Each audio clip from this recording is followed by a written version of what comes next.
Donny, you're here with me on my podcast. Yours truly, Trisha. Yes. So for those of you who Excited. don't know, this is the infamous Donny. He is also my partner with Really Social, a good friend. We've traveled together with our families. He teaches me a lot about money, real estate, life. But today we're going to talk about managing finances as a married couple. Yes. Oh, exciting stuff, Trisha, for sure. Everyone's lining up to hear about finances in the marriage. I don't really know what I have to say because I feel like I'm the only one that manages the finances in my house. There's something in that right there. So, okay, in your marriage, you manage the finances. Yes. What does that mean? That means that my husband, Emil, no flabby daddy, has no idea what is going on. So I make the decisions. I pay the bills. Okay. He makes it. He contributes to the making part, but you take care of the sort of, yes. Spending No, I'm part. kidding. But it's important. So I want to talk a little bit about the importance of communication and why this is so important when it comes to finances. For sure. So, like, what do you do with Catherine, Sure. with your wife, Yep. to make managing finances the best that it could be in a marriage?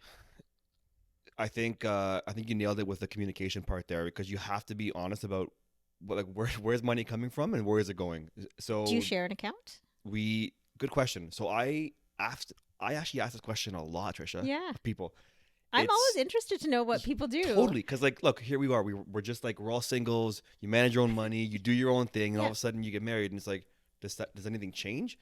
For us, it really was still like I made what I made, and it went into one account, and she made what she made, and it went into another account. And over the years, you open a joint account for this reason, a joint account for that reason, and it just sort of merged into now one account, one big account. Because the way that we use money is probably different than most.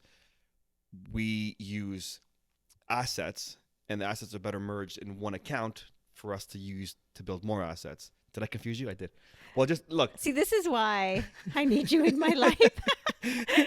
Okay, so but to answer your question, I've met other couples, other friends who still maintain. I have my account. You have your account. I will contribute $500 per paycheck towards this mortgage, and you will too. Yeah. And that's it. And when I go for dinner, I might take the tab one day, and you might take the tab, or we split it. I just think it's so crazy that way, but I mean, people do it. I don't know how they do it, but they do it. I don't know how it works. So I think in that case, I mean, there's certain elements of individualism in that case, but communication is fine. If it works for them, amazing. I don't think it would work for us because you're the hub, right? Yes. And for me, Catherine manages more of the spend, and I manage more of the bringing in kind of thing. So I like that. Yeah, I mean, for the most part. But who manages the budget in your marriage? Okay, good question there too. So if it comes to utilities and just life expenses, and dogs got to go to the vet. Yeah. It for the most part falls on my shoulders. Do you actually have a spreadsheet, and do you recommend having one? We don't have a spreadsheet, but we often have check-ins, so she knows where my accounts are. Honestly, she does it in case something happens to me. What if I'm no longer here? How is she gonna do it? So Emil would die if I left. He'd be like, "How do I pay anything?" That's why. Yeah, it's important. So I'm worried. Maybe I'm paranoid because when I go on a public Wi-Fi, dude, I'm on a VPN. I'm freaked out. I don't know why. Yeah, totally. So you're a conspiracy theorist. I'm not. I don't know why. When I won't go into a co-working space, I'm freaking out. I feel like I'm walking around naked. I need to put something on right now. Really? But so when it comes to writing down the account numbers or the stuff, dude, I'm spooked, man. I don't do that either. I can't do it. And even if it's putting on digitally, I'm like, someone's going to grab my stuff online. And then next thing you know, shave their head, grow a beard. There's and another Donny Mangoes all of a sudden, right?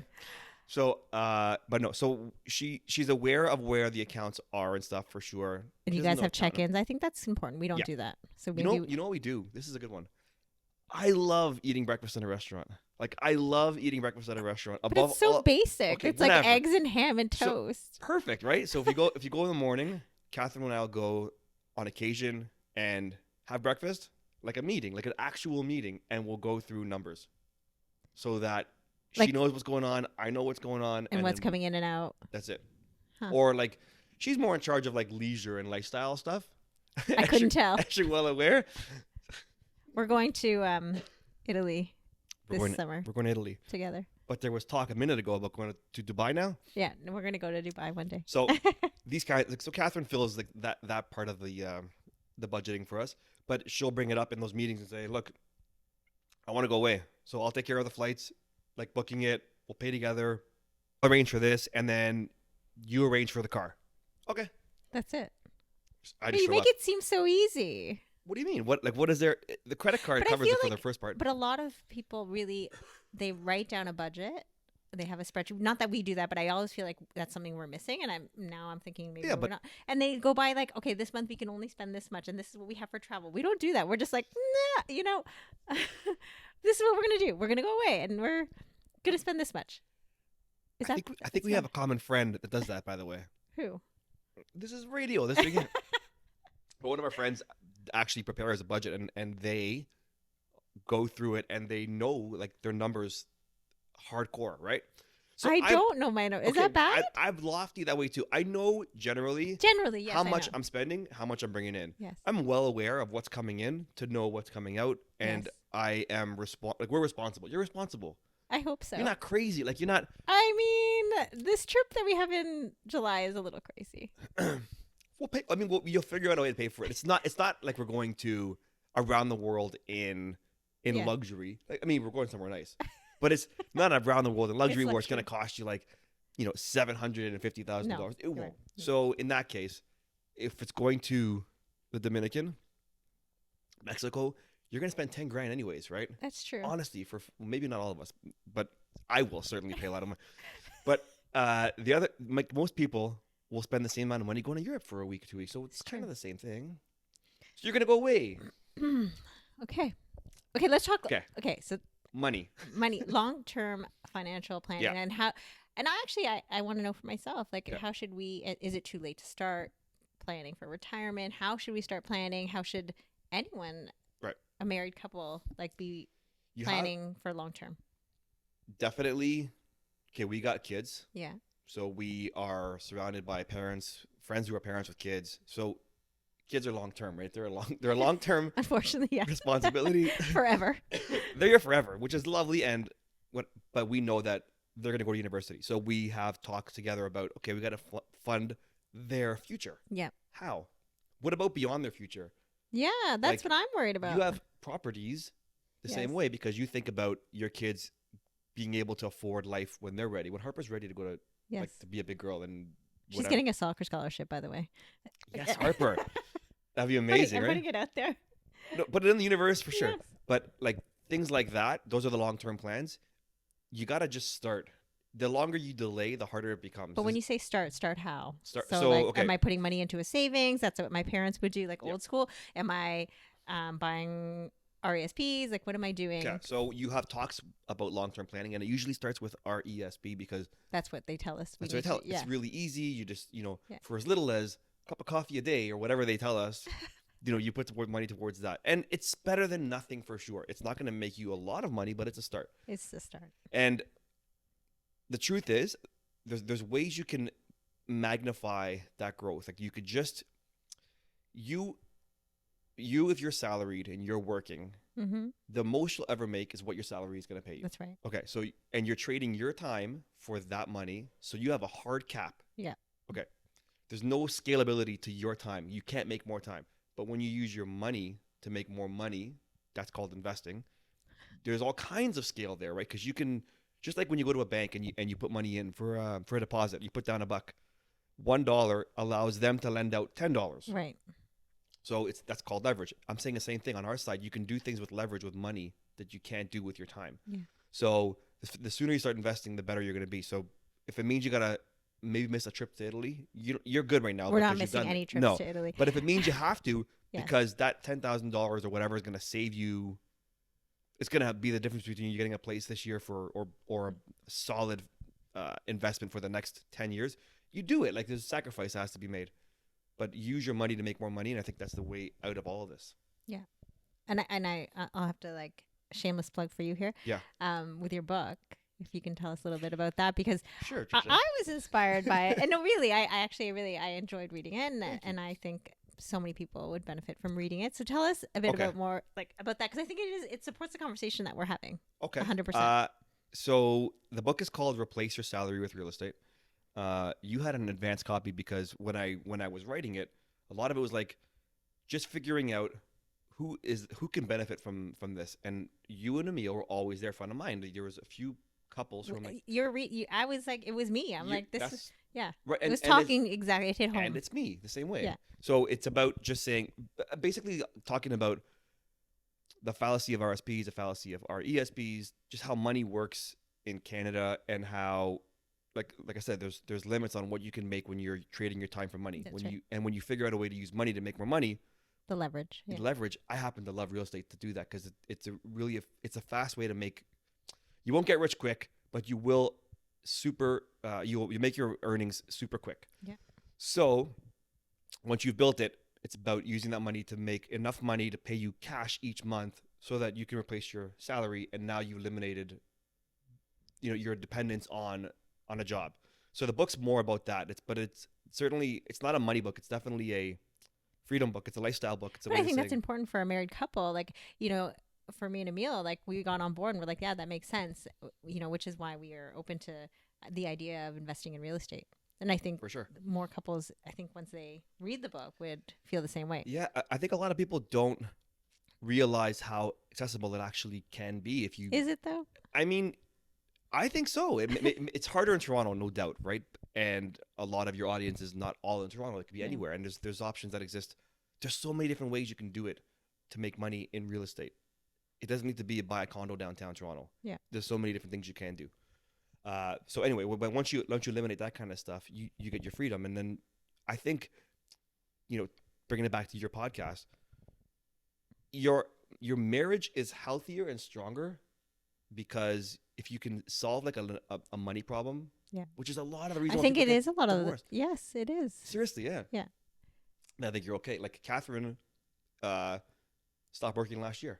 Yeah. She was 41 and stopped working because she knows that, we know that we don't need a salary anymore because we have things in place that make money so she doesn't have to. Yeah. That's freeing. Don't give Emil any ideas. Emil, if you're listening, buddy. Okay, so wait, before we continue, where can people get your book?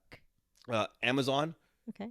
It's on the bigger sites for sure. If you want to, for your audience, Trisha, if you go to replaceyoursalary.ca. Replaceyoursalary.ca. There's a way where literally for your audience, we could do this too. I'll buy the book, just pay for the shipping. I think it's $5, and then I'll get it. It's worth getting. Get the book. Yeah. And then. Thank you. You're welcome. But one other thing, so disagreement. So I think this is also important to touch on when it comes to finances and married couples, because one person is usually the spender. More the spender. And how do you manage disagreements when it comes to that? And even disagreements when it comes to where to invest money. So we might have someone who's very traditional, is like, I don't want to invest in real estate, it's too risky, or I don't, so how do you manage those kind of conversations? I get that all the time. Yeah. Honestly, it's education usually solves that kind of stuff. It's usually you walk in thinking one way because you have a bias for or against something. Like my parents, they're old school, right? We're talking about Greek parents who came here with no money. So the thought of owing money on a mortgage, it really bothered them. So they wanted to pay it off, and that was their goal. They wanted to pay off their mortgage, live in their home, and know that it's theirs, and that's it. That was our parents too. And that's not the way we do it now. Like now you realize there's opportunities from using leverage. Mm-hmm. This keyword here. Keyword, right? There's an opportunity to make a lot more money with your money, and it can fast track your success, and you could live mortgage free, just have a mortgage. In your own mind, that you could pay it off if you wanted to, but you didn't because you put it to better use, so you can have more money, other life goals. Yeah.